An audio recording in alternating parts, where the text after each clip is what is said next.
We're out here poolside discussing the questions and feedback we received from our presentation.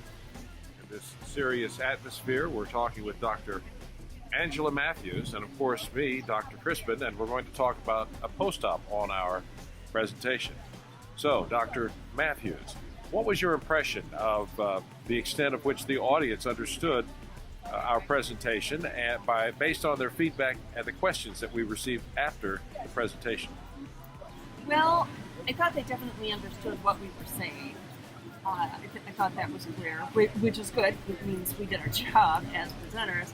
But I was a little bit surprised that the kinds of questions we were asked indicated that at least the people asking those questions were not already incorporating video into their classrooms as student assignments.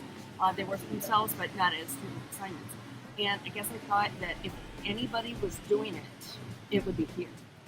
Or we could learn about it here. Well, that's a good point, because the name of our presentation was Video in the Classroom, right. Not just for faculty, but for students too. I was also glad that's the title we picked, because I think it was more concise than that at first.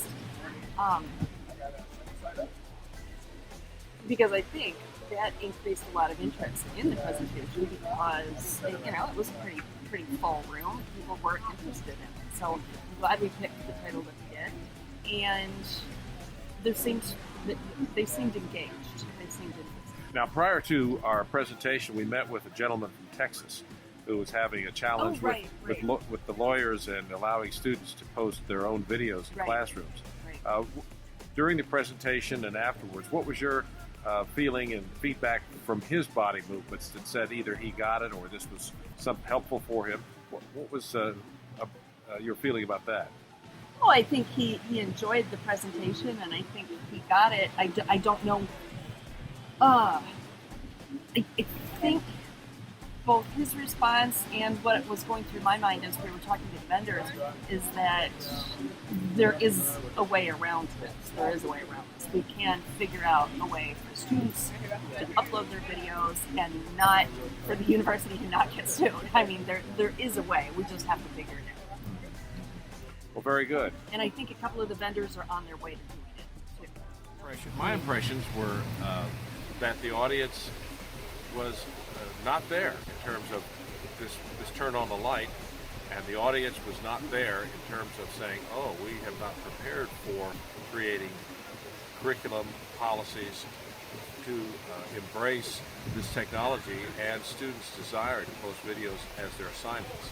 So I think many of these have left the presentation saying to themselves, we have some work to do, and we have some thinking to do before we even begin to create policies and curriculum.